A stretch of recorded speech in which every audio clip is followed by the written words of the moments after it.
Hi everyone, welcome back to my channel. तो ये जो व्लॉग है आप में से कुछ लोगों ने देखा होगा, कुछ लोगों ने नहीं देखा होगा, बट मैं अपनी यादें जो है फिर से ताज़ा कर रही थी इन वीडियोस को डिलीट करने से पहले। तो मैंने सोचा कि चलो आप लोगों के साथ में इसे शेयर कर देती हूँ।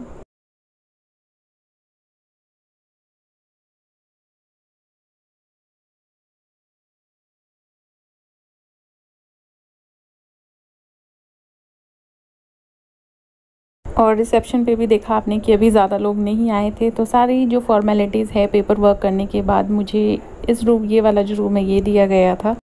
तो अगर आप भी हॉस्पिटल जा रहे हो, आपका सी सेक्शन जो है वो प्री प्लान्ड है, या नहीं भी आपको पता है कि आपको हॉस्पिटल जाना है, तो उससे पहले अपना जो नेल पेंट वगैरह, अपनी ज्वेलरी, सब कुछ जो है वो घर पे रख के आए। मतलब नेल पेंट जो है वो रिमूव करके आना है। तो यहाँ पे जो है कपड़े वगैरह चेंज करवा देते हैं, मतलब जो हॉस्पिटल का अपना उनका ड्रेस वगैरह रहता है वो चेंज करवाते हैं। उसके बाद आपको ले जाया जाता है ओटी में, यानी कि ऑपरेशन थिएटर में। तो बस मेरा भी यहाँ पे सब कुछ चेंज कपड़े करवाए थे, और जो सारा सामान होता है वो हैंड ओवर कर दिया जाता है, जो कि आपके साथ होते हैं वो। तो ये मैं उन लोगों के लिए बता रही हूँ जो पहली बार जिनका सी सेक्शन हो रहा है। तो बहुत से लोग जो है डरे होते हैं उससे पहले, लेकिन डरने की कोई बात नहीं है। अगर आप मतलब ये समझ लो कि एक बार अगर आप हॉस्पिटल चले गए हो, डॉक्टर्स की देख रेख में अगर आप एक बार चले गए हो, तो फिर इतना डरने की कोई बात नहीं होती है। चीज़ें जो हैं वो सब जो है स्मूथ चलती रहती है। तो यहाँ पे मुझे लेके जा रहे हैं ऑपरेशन थिएटर में। तो ये मेरी बड़ी वाली जो सिस्टर है, उन्होंने कैप्चर किया है, उनके पास मैंने अपना फ़ोन दे दिया था। बहुत ज़्यादा जो है व्लॉगिंग हम उस टाइम पे नहीं कर पाए थे, क्योंकि हर कोई जो है व्लॉग बनाने में कंफर्टेबल नहीं होता है। तो उस टाइम पे टेंशन इतनी होती है कि इंसान वैसे ही कुछ मतलब दिमाग काम नहीं कर रहा होता है, तो ब्लॉगिंग कहाँ से करें। तो यहाँ से इनका जो ऑपरेशन थिएटर था वो आई थिंक 3rd या 4th फ्लोर में है, और ये उनका 1st फ्लोर था। तो यहाँ से रेडी करके पूरी फाइल वगैरह आपकी साथ में जाती है ओटी के लिए। तो ये नीरज है, पता नहीं अभी मुझे याद भी नहीं है कि मुझसे क्या बात कर रहे थे, या मैं शायद इनसे पूछ रही थी कि जो बच्चे के कपड़े हैं वो मैंने इनको वैसे तो समझा दिया था कि मैंने कैसे कैसे बैग में रखे हैं, हॉस्पिटल बैग में किस तरीके से पैक करके रखे हैं, बट यहाँ पे मैं फिर से बता रही थी इनको। तो बस चलो चलते हैं अब ऑपरेशन थिएटर में। और अगेन मैं उन मदर्स को बोलना चाहूँगी जो बहुत ज़्यादा घबरा जाती हैं, जिनका प्री प्लान्ड मतलब होता है सी सेक्शन, कि इतना घबराने की ज़रूरत नहीं होती है। कुछ भी नहीं होता है, सारी चीज़ें जो है वो नॉर्मल जाती है। पर वो जो खुशी होती है ना कि अपने बच्चे को आपको जब दिखाया जाता है, तो सारी चीज़ें जो है सब कुछ उस टाइम पे आप सब कुछ भूल जाते हो। और ऐसा कुछ बहुत ज़्यादा डरने वाली बात है नहीं। तो चलिए चलते हैं। इसके बाद मैंने ज़्यादा व्लॉग नहीं किया है। इसके बाद अब जब बेबी हो जाएगी उसके बाद ही मैं आप लोगों से मिलूँगी और बात करूँगी।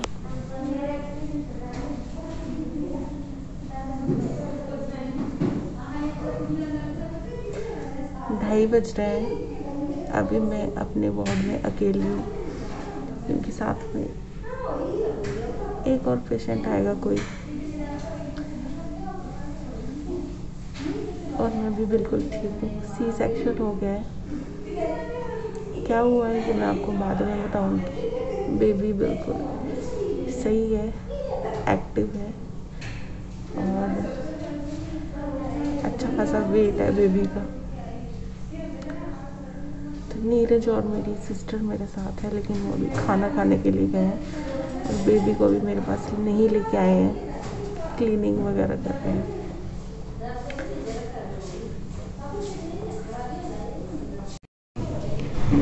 चार तारीख है, 4 मार्च, 11:54 पे बेबी को निकाल दिया था। और मुझे सोने के लिए बोला, लेकिन मुझे बिल्कुल नींद नहीं आ रही है, क्योंकि मैं जब तक बेबी को मेरे पास नहीं लाएंगे तब तक मुझे नींद नहीं आएगी। तो मैं इंतज़ार कर रही हूँ कि बेबी को कब लेके आए मेरे पास। बहुत एक्साइटेड हूँ मैं।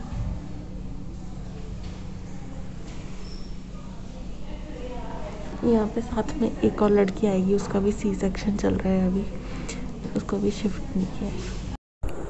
सो finally our baby girl is here. तो आप लोगों को बहुत सारी चीज़ें ऐसी लग रही होगी कि मैं कहीं बोल रही हूँ क्या हुआ है, मैं बाद में बताऊँगी। एक्चुअली ये जो वीडियो है ये मैं 5.5 मंथ के बाद दोबारा एडिट कर रही हूँ। तो मेरी जो बेबी है ऑलरेडी 5.5 मंथ की हो गई है। तो ये मेरी सिस्टर है बड़े वाली जो इसको फीड करवा रहे हैं, क्योंकि सी सेक्शन की वजह से मैं मूवमेंट ज़्यादा नहीं कर पा रही थी। तो इसको जो फार्मूला मिल्क है वही दिया गया था एक दिन, सेकंड डे से तो मैंने उसको फिर खुद फीड कराना जो है वो शुरू कर दिया था। तो ये रही हमारी बेबी गर्ल। अभी आप लोगों से चेहरा क्या छुपाना, क्योंकि आप बहुत से लोग जो है मेरी बेबी को ऑलरेडी देख चुके हो, वो काफ़ी बड़ी हो चुकी है, 5.5 मंथ की हो चुकी है। तो इसको फीड करवाने के बाद अब देखिए ये मैंने थोड़ा सा रात के टाइम कैप्चर किया है। जिस दिन सी सेक्शन होता है उस दिन जो पहली रात होती है थोड़ी सी पेनफुल होती है। डॉक्टर से पूछने के बाद ही मुझे जो है ये पिलो दिया गया था हल्का सा, अदरवाइज सी सेक्शन के बाद जो है आपको पिलो नहीं दिया जाता है। तो छोटा सा पिलो दिया है और बेबी गर्ल जो है मेरी देखिए वहाँ पे सो रही है। दी आई थिंक चाय पी रही है या दूध पी रही है, आई डोंट रिमेंबर एक्चुअली।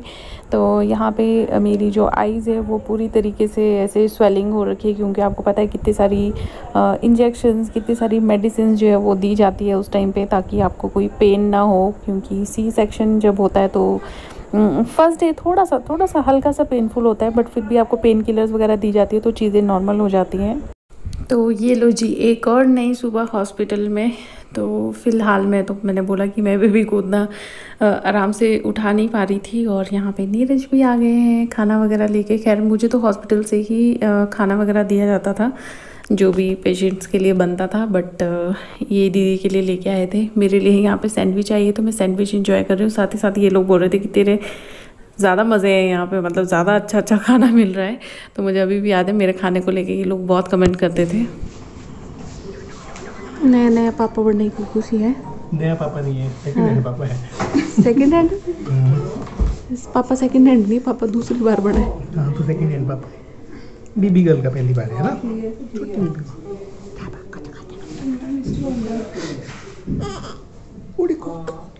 उड़ी अच्छा तेरी गर्दन तो खुद ही नहीं होती थी। अच्छा ले ऐसे कर ले। अच्छा ले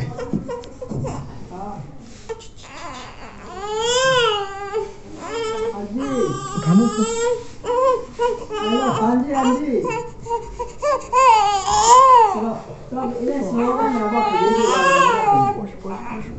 गुड मॉर्निंग। सुबह के 7 बज गए हैं, और हम उठ गए हैं। आज है सैटरडे 5 तारीख, नहीं 6 तारीख, और सुबह के 7 बज गए और हमने यहाँ पे दूध और बिस्किट खा लिए हैं।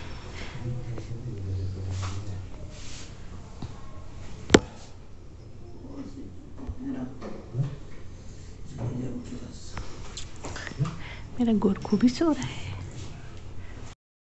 वही गर्दन पकड़ के रखो। ये देखो मेरा शक्ल दिख ही नहीं रही यहाँ से।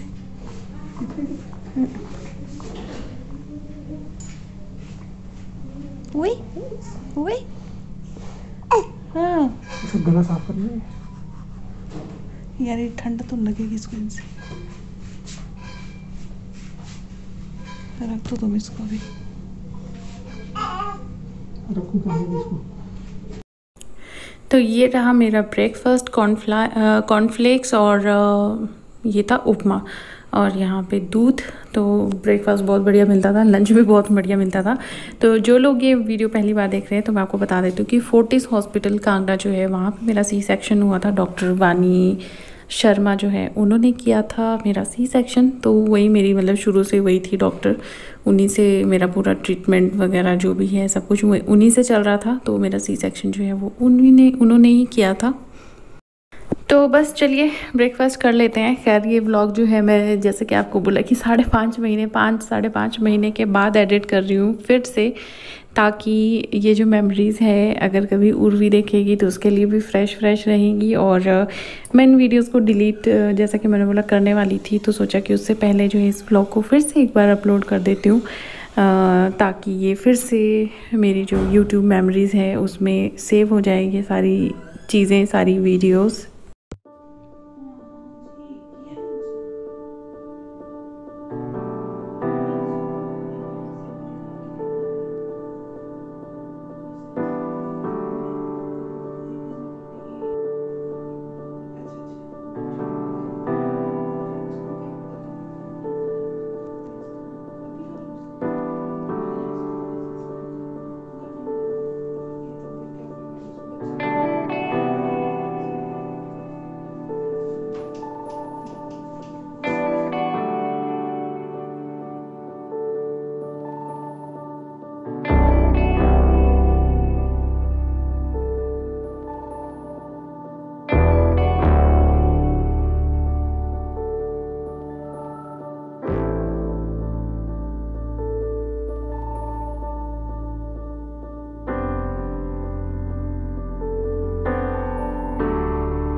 डेकोरेशन पूरी तैयार थी।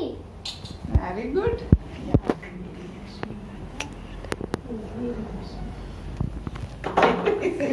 तेरी बड़ी बनानी अबे नहीं, मैंने पहले कर बना ली थी ना, मैं इधर आ गया था।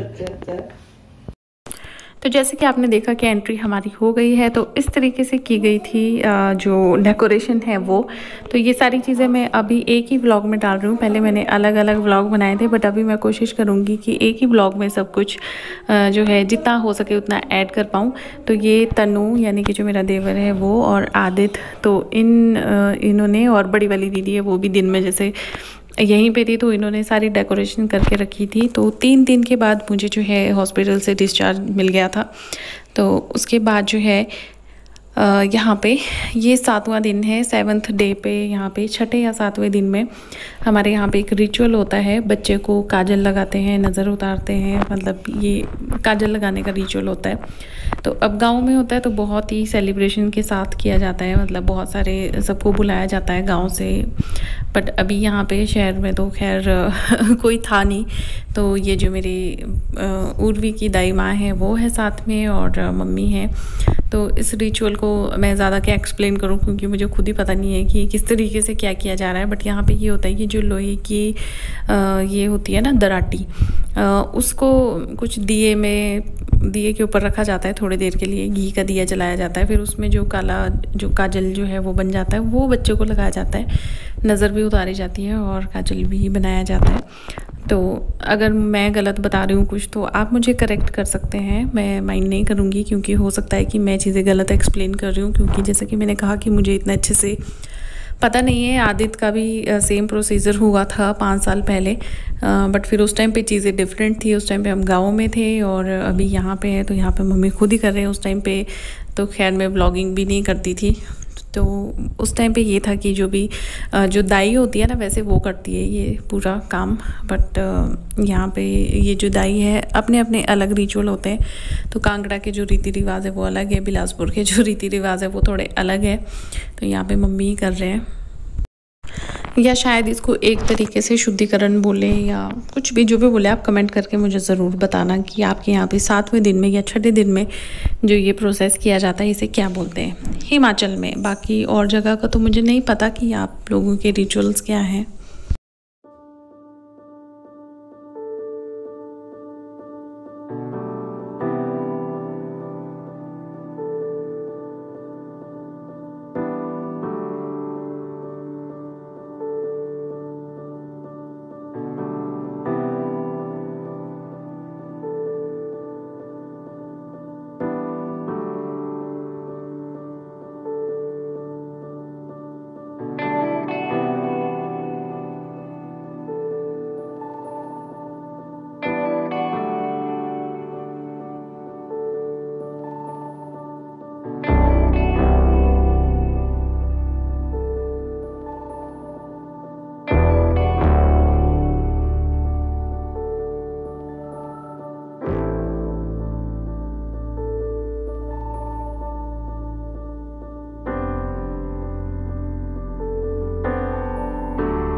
तो यहाँ पे जो है बेबी को नहलाया जा रहा है। पहले बच्चे को जो है रूम में ही नहलाते हैं, टब में, ताकि उसको मतलब ठंड वगैरह ना लगे, क्योंकि बाथरूम ले जाना फिर बाथरूम से लेके आना थोड़ा सा मुश्किल हो जाता है, ठंड लग जाती है छोटे बच्चे को। तो यहाँ पे जो है इस तरीके से नहलाते हैं जो दाइयाँ होती हैं, बट हमारे यहाँ पे इस तरीके से नहीं नहलाते। हमारे यहाँ पे बच्चे को मतलब ऐसे गोद में पकड़ के उस तरीके से पहले जैसे सिर नहाया जाता है, फिर बॉडी को पानी में डाल के उस तरीके से नहलाते हैं। बट यहाँ का सिस्टम कुछ अलग था, यहाँ की दाइयाँ इस तरीके से नहलाती है। तो इन्होंने जो है 2 महीने तक उर्वी की मालिश भी की है और 2 महीने तक नहलाया है उसको। उसके बाद उर्वी का जितना भी सारा काम है वो मैंने खुद से किया है, उसको नहलाना, उसकी मालिश करना, और अभी तक खुद ही करती आ रही हूँ। तो अब मैं भी इंजॉय कर रही हूँ। जब ये करते थे तो मेरा मतलब थोड़ा सा मुझे रेस्ट मिल जाता था, क्योंकि उस टाइम पे मुझे उठने बैठने की थोड़ी सी दिक्कत थी, प्रॉपर्ली मेरे से बैठा नहीं जाता था। तो इन्होंने काफ़ी मदद की है 2 महीने तक मेरी, ये जो दाई माँ हैं उन्होंने। तो चलिए अब यहाँ पे हम पहुँच गए हैं 13वें दिन पे, जिस दिन पे हमारे यहाँ पे होम बोलते हैं इसको, यानी कि जिस दिन हवन होता है और बच्चे का नामकरण होता है, उस दिन की ये बात है। तो यहाँ पे हमारे यहाँ पे जो नाना नानी है वो बच्चे के पैर के लिए इस तरीके से ये लेके आते हैं चांदी में ना, ये जो रीठा होता है, रीठे का जो बीज होता है वो होता है, तो उसको लगाते हैं। आई थिंक नज़र के लिए होता है, या जैसे ये टाइट होता है तो पता चलता रहता है कि बच्चा जो है हेल्दी हो रहा है, बढ़ रहा है। तो यहाँ पे हवन की जो तैयारी है वो पूरी हो चुकी है। झूला भी हमारे यहाँ पे नानी की तरफ से आता है। तो ये उर्वी का झूला है, जिसमें वो ज़्यादा झूली नहीं कभी भी। और यहाँ पे ये मम्मी अपना कुछ शगुन के कार्ड वगैरह सारे पैक कर रहे हैं देने के लिए, शगुन वगैरह। और ये है मेरे पापा, और ये हम यहाँ पे हवन में बैठ गए हैं। साथ ही साथ यहाँ पे जो ये रिचुअल है बच्चे को झूले में लेटाने का, वो भी सेम डे पे ही कर देते हैं। पंडित जो है मुहूर्त के हिसाब से बच्चे को झूले में लेटा देते हैं, ताकि उसके बाद जब भी मन करे तब बच्चे को जो है वो झूला झूला दिया जाए या झूले में रख दिया जाए, शुभ दिन देखा जाता है। अब हमारे यहाँ पे तो ऐसे ही होता है। तो बस ये रिचुअल जो है थोड़े बहुत हमारे लेने देने वाले की शगुन देते हैं। बेटे बेटी को, मम्मी को भी दिया गया था, तनु को, आदित्य को, सबको। तो कपड़े वगैरह देते हैं, वो हमने मना कर दिया था कि अब मतलब शॉर्ट नोटिस में क्या इंसान करेगा। और ऊपर से आप लोगों को पता ही था कि इस टाइम पे पैंडेमिक जो है वो क्या है, सिचुएशन क्या है। तो बस यही था। और यहाँ पे खाना बन रहा है, कुछ पूरी, चना, आलू, बहुत कुछ बनाया गया था। तो चलिए नामकरण का जो ये पूजा पाठ है इसको पूरा कर लेते हैं, फिर उसके बाद मिलते हैं आप लोगों से। और जैसे कि आप लोगों को पता ही था कि मामा मामी जो है वैसे वो बच्चे को कपड़े वगैरह पहनाना ये सब कुछ करते हैं। बट हम लोगों ने यहाँ पे इतना ज़्यादा सेलिब्रेट नहीं किया था नामकरण, क्योंकि एक तो दूर से आना सब कुछ, धर्मशाला और मेरे मायके का जो डिस्टेंस है वो काफ़ी ज़्यादा है। ससुराल फिर भी थोड़ा बहुत नज़दीक पड़ जाता है, बट मायका थोड़ा और 2-3 घंटे का जो सफ़र है आगे बढ़ जाता है। ये आंटी हमारे पड़ोस वाले हैं जो साइड में बैठे थे। तो मामा वाले जो सारे रिचुअल्स है वो दानिश से करवाए थे। ये मेरे जीजू है, वैसे जीजा लगता है मेरा, ये मतलब मेरे छोटे जीजा है ये, तो सुमन के हस्बैंड। तो बस वैसे ही जो भी रिचुअल थे मामा वाले वो इनसे करवा दिए थे। अगर हम घर पे होते, गांव में होते, तो प्रॉपर्ली सबको इनवाइट किया जाता। बट यहाँ पे आपको पता ही है थोड़ा सा मुश्किल हो जाता है, क्योंकि हम लोग खुद भी रेंट वाले घर पे रहते हैं। अपना घर हो गांव में तो चीज़ें जो है वो इजीली मैनेज की जा सकती है, लेकिन इतनी दूर ऐसे चीज़ें मैनेज करना थोड़ा सा मुश्किल हो जाता है। तो इसी दिन पे हमारे यहाँ पे आपने देखा हो कि हाथ में कैंची लगाई है, तो बच्चे के बाल में जो है वो कैंची लगा दी जाती है।